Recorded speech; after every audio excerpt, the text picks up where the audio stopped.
Eu estava aqui observando todos vocês e pensando e agradecendo a Deus quando a gente faz uma exposição doutrinária dentro da nossa própria casa. Ficamos bem mais à vontade, bem mais tranquilos, porque podemos contar com as vibrações de todos e o amparo do alto. O tema reencarnação é bastante difundido e muito trabalhado nas casas espíritas, principalmente nas doutrinárias, nas exposições, nas palestras. E essa palavra reencarnação, que Kardec escreveu lá pelos idos de 1850, quando codificou o Espiritismo, dizem que ela já constava das crenças do cristianismo primitivo lá pelos idos de 500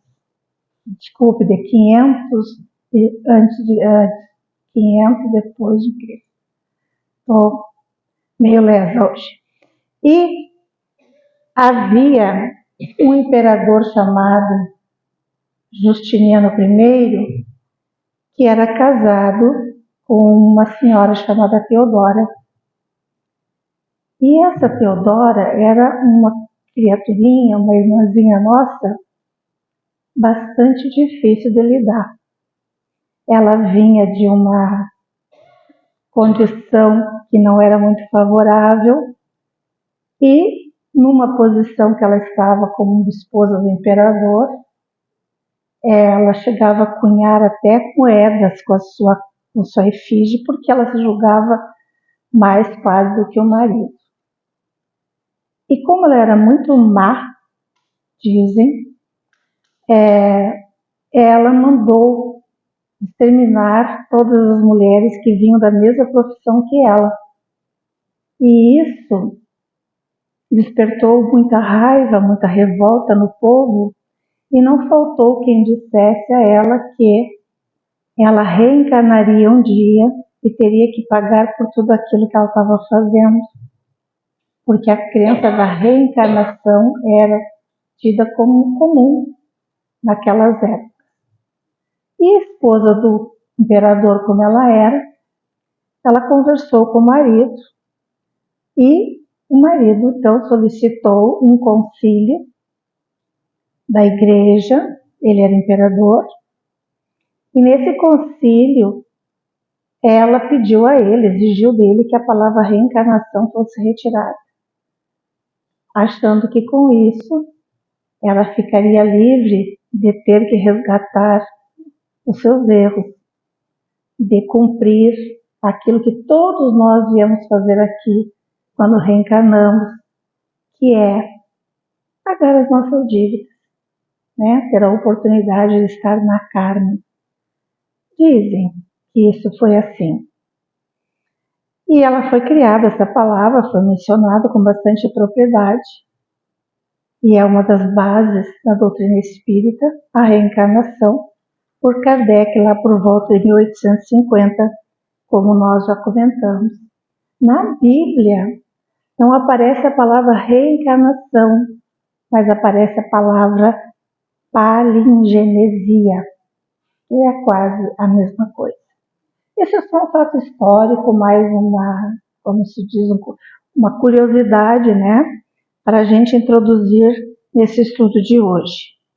Então, vamos sair lá do ano de 553, vamos vir para 2025. E aqui em 2025, o que é que nós fazemos? Quando a gente fica sabendo que alguém cometeu um crime de qualquer natureza, mas essa pessoa permanece de verdade, o que é que nós costumamos dizer? Deveria estar preso, pagar pelo que fez.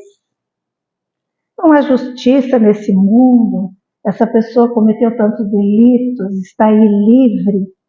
Isso é um absurdo.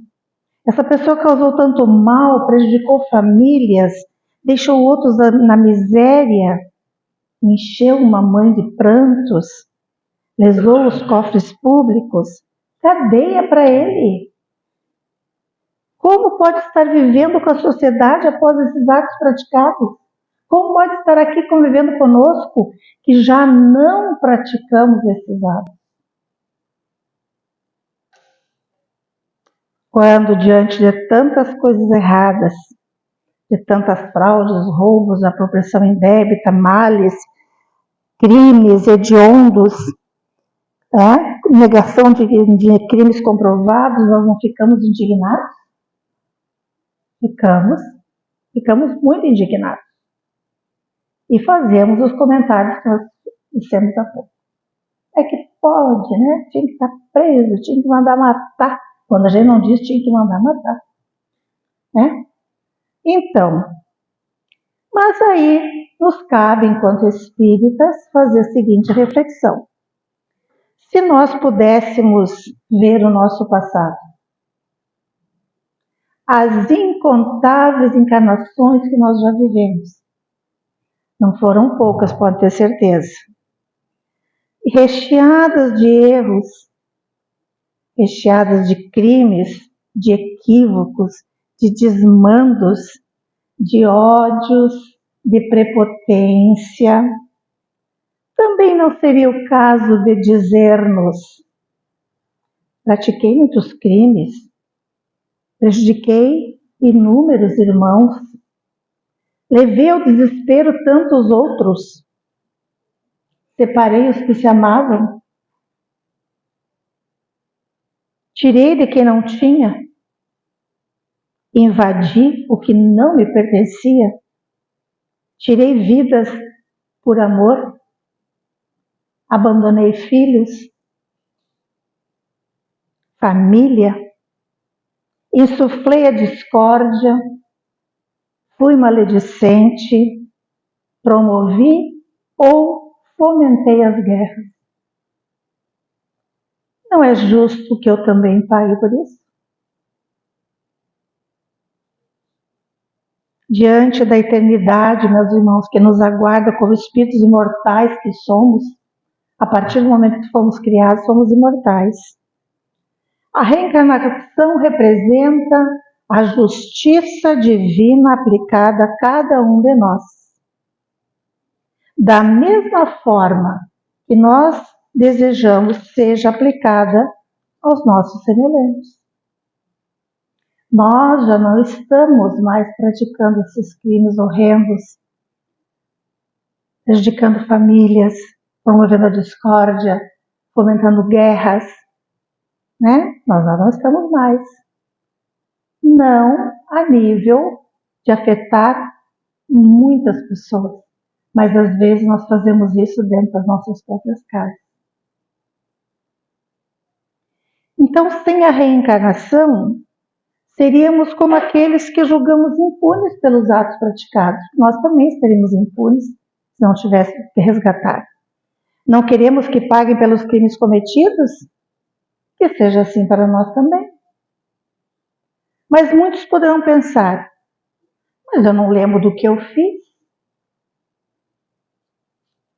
Eu não sei o que eu fiz em outras encarnações. Então não é justo que eu pague agora se eu não me lembro. A mesma situação daquele que hoje comete delitos e diz: não me lembro, não foi eu que fiz, não tem nada a ver com isso, eu não assumo, foi fulano, foi por causa de Beltrano. Não é revoltante ouvir isso? Mas devemos nos perguntar por que para ele é justo ressarcir e para mim não deve ser. Onde está a justiça? São crimes iguais. A pena não deveria ser igual? A lei divina está inscrita na nossa consciência. Tanto é que ninguém vai nos acusar. Quando nós desencarnarmos, nós não vamos nos submeter a um tribunal que vai apontar: fizeste isso, aquilo, aquele outro. E para nós espíritas não vai caber nem aquela ressalva: ai, mas eu não sabia, eu fiz, mas eu ignorava. Agora é tarde. Nós já não estamos mais ignorantes quanto a isso. Nós sabemos. tudo aquilo que a gente faz de errado, temos que ressarcir, né? Então, na nossa própria consciência vai nos dizer, vai nos cobrar. E nós só somos infelizes, e ainda somos infelizes, porque nós nos afastamos dessas leis, desta lei divina. E somente a reencarnação, meus irmãos, explica os nossos sofrimentos atuais. Como nada é por acaso, não há efeito sem causa. Tudo aquilo que nos ocorre hoje, por menor que seja, por menor contrariedade, por menor gravidade, ou por bastante gravidade, né? Também é consequência de um tempo onde nós semeamos e que nós precisamos fazer a colheita. Então a reencarnação é uma cela bendita de remissão, de arrependimento e de reparação. Para quê? Para nós podermos libertar o nosso espírito endividado. Aproveitemos então cada minuto na prisão do corpo, que a gente julga uma prisão, a gente sabe que para o espírito é, como uma oportunidade única do pagamento por dívidas cometidas. A reencarnação nos prova que a nenhum de seus filhos o Pai priva de incontáveis oportunidades de redenção. Porque muitas vezes a gente acha que a vida está difícil, está brabo, está pesado, mas vou dizer uma coisa, podia estar pior. A ânsia de nós pagarmos dívida, como nós temos a necessidade aqui de pagar as nossas dívidas que a gente deve, né, as contas, nós não queremos pagar, nós não ficamos aliviados quando nós pagamos.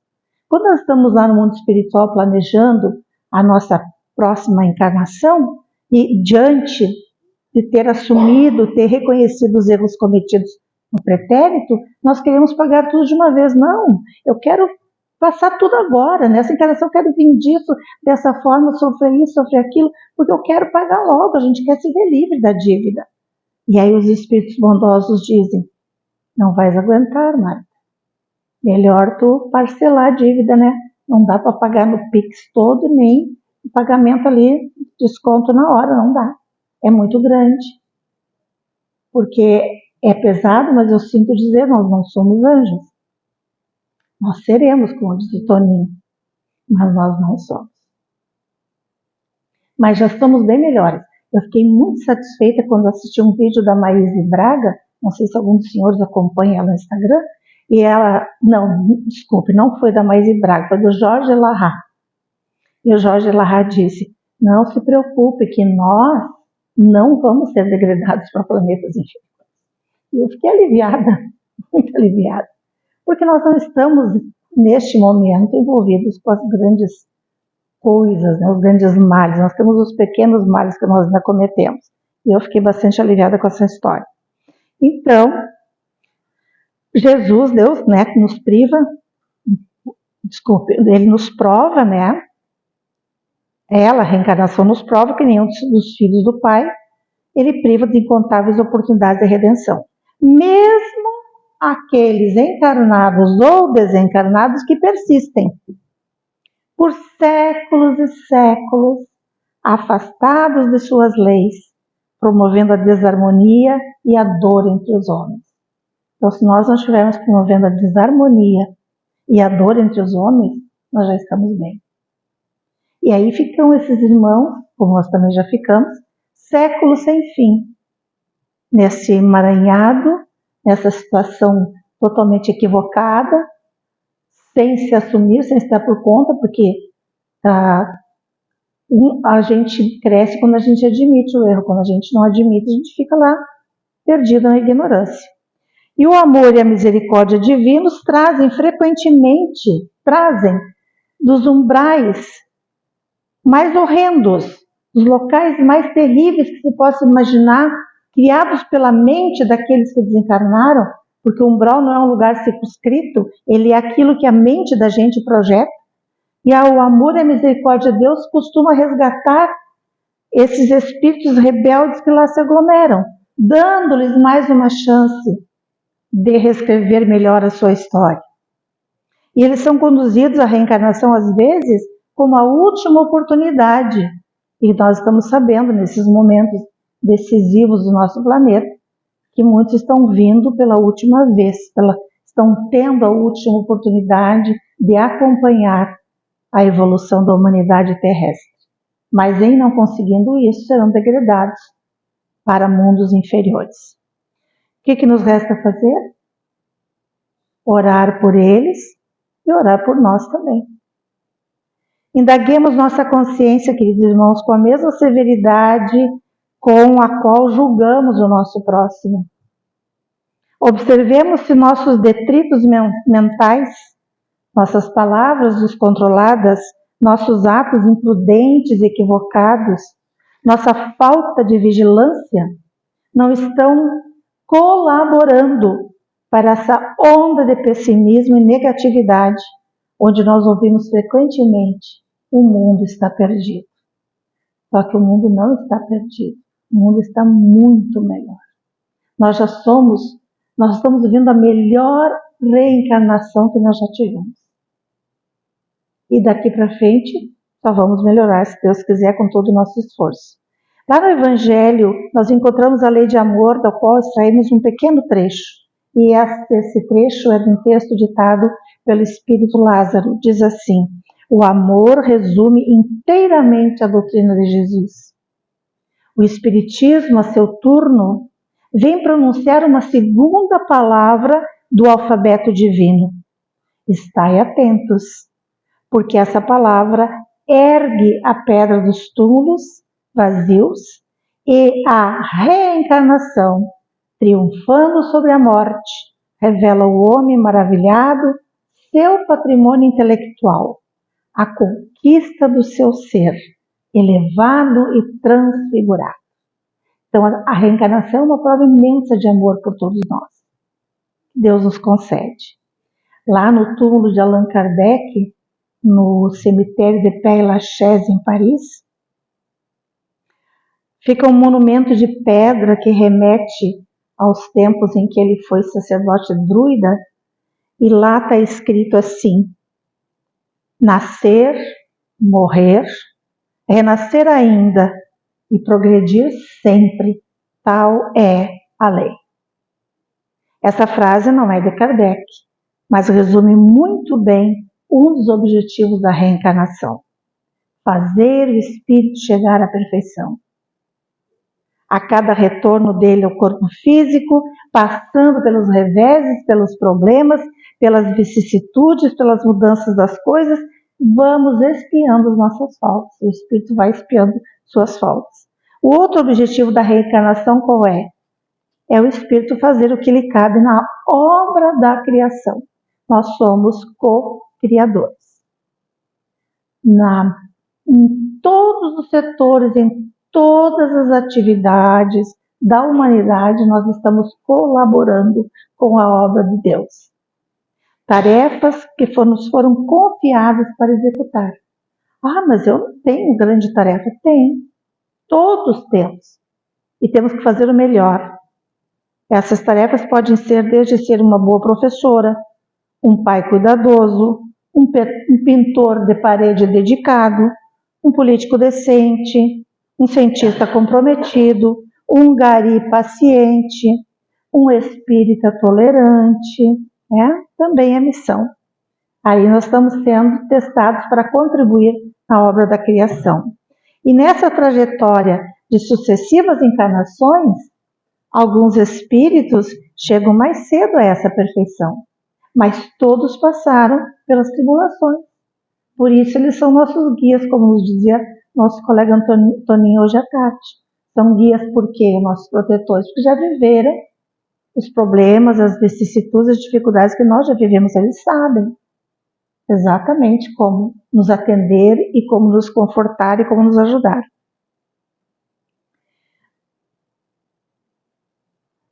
Por exemplo, há aqueles entre nós que não são,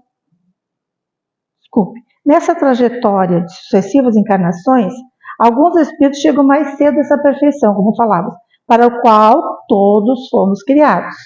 e gozam mais cedo dos frutos do seu esforço.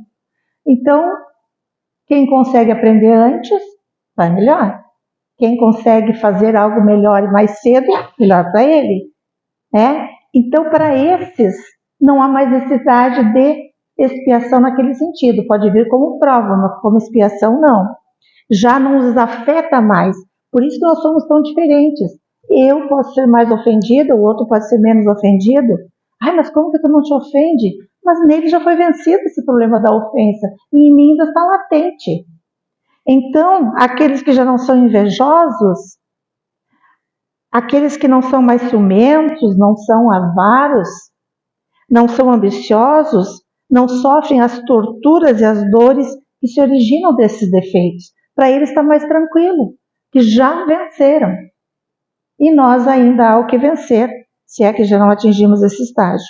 Outros, entretanto, de nós fazem mau uso da liberdade concedida por Deus e retardamos nosso adiantamento. Retardamos. E podemos, então, prolongar indefinidamente a necessidade de reencarnar. Quanto mais nos demoramos, mais vindas, mais reencarnar, ou seja, voltar para cá. É então que a reencarnação para esses se torna um castigo, conforme nos diz São Luís.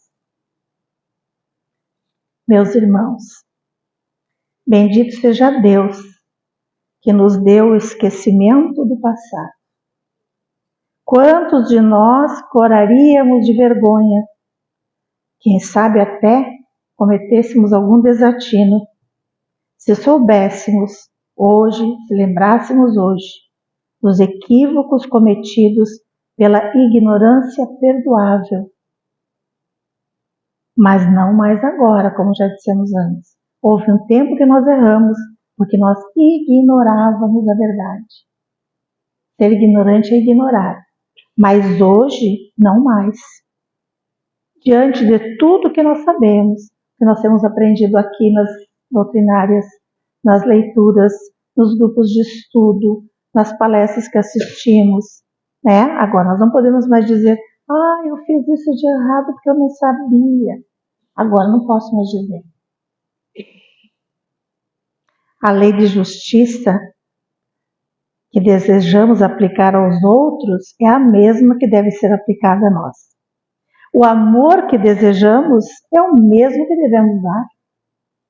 A caridade que almejamos receber não é outra senão aquela que necessitamos praticar.